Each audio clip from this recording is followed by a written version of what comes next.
E aí, minha gente querida, deixa eu ler para você um texto que se encontra no Evangelho de Marcos, no capítulo 5, diz assim: E assim Jesus e os discípulos atravessaram o mar e foram para a região dos Gerazenos. Logo que Jesus desceu do barco, veio dos sepulcros caminhando ao seu encontro um homem possuído por um espírito imundo. Esse homem vivia em meio aos sepulcros e não havia quem conseguisse dominá-lo, nem mesmo concorrentes. Muitas vezes já havia acorrentado seus pés e mãos, mas ele arrebentava os grilhões e estraçalhava algemas e correntes. Ninguém tinha força para detê-lo.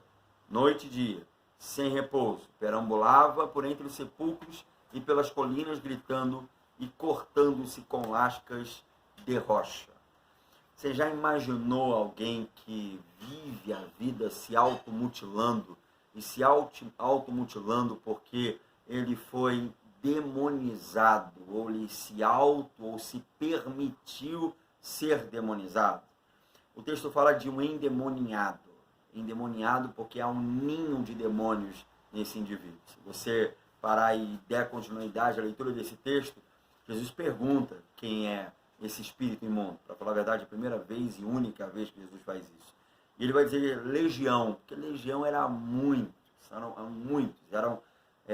um paralelo ao destacamento romano que continha 6.000 soldados.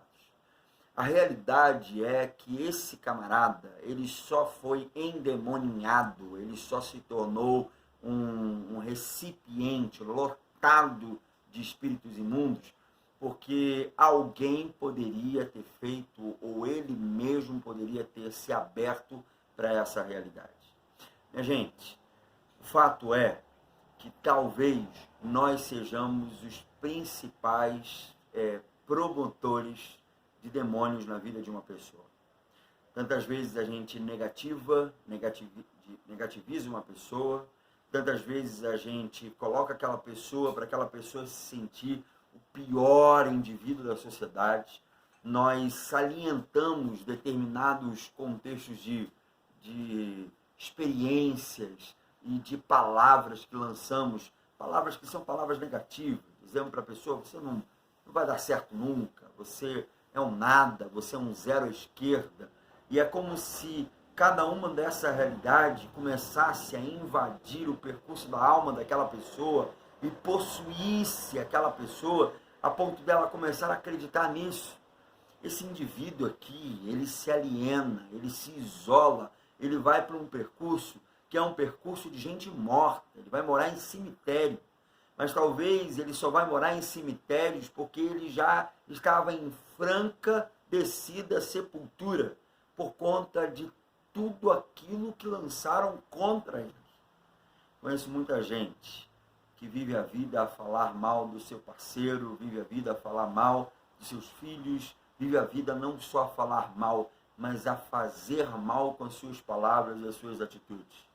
Essas pessoas, elas serão possíveis candidatos a recipientes de coisas ruins.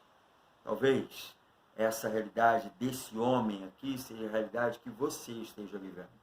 Seja uma realidade que você esteja presenciando, experimentando, ou você pode promover isso para alguém. Quando Jesus expele esse demônio, vai embora, exorcizou esse demônio desse indivíduo, esse camarada são agora, tomado agora da humanidade que lhe faltava, aquela humanidade que não deixaram ele alcançar, mas agora ele alcança, agora ele consegue, porque muitas vezes, e eu creio sim que existem demônios como entidades, mas muitas vezes essas entidades, elas só se alimentam daquilo que o ambiente lhe promoveu. E para falar a verdade, elas se alimentam sim disso. Elas vão se alimentar do ambiente criado, do recipiente que ali foi formado, das palavras e da negatividade que um dia lançaram sobre ele ou sobre ela e que foi absorvido. E aí, após curar esse indivíduo, Jesus dirá para ele assim: olha, vai e volta para casa. Esse camarada está dizendo: eu quero ser teu discípulo também, eu quero andar com o Senhor. Ele está dizendo: não, vai e volta para tua casa. Eu quero que você retorne para a sua casa. Eu creio que quando ele está dizendo sobre esse retorno para casa, é como se ele dissesse assim: sabe aquilo que te fez mal, sabe, talvez aqueles que te promoveram toda essa realidade para uma possessão absurda, como você viveu, volta para eles, sarado, curado, e cuida deles, para que eles também não sejam os próximos candidatos a recipientes de demônios, de coisa ruim, potencializada, porque demônio é a potencialização de algo ruim que foi lançado. Como disse, creio sim que eles existem.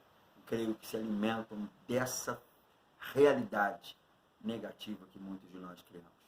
Minha oração é que você seja exorcizado disso. Que você não deixe e não seja, melhor dizendo, um promotor de demonizações.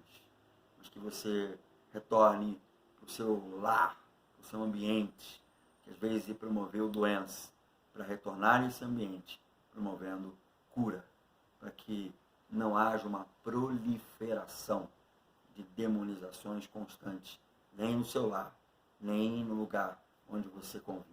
Que Deus abençoe você e até o nosso próximo encontro.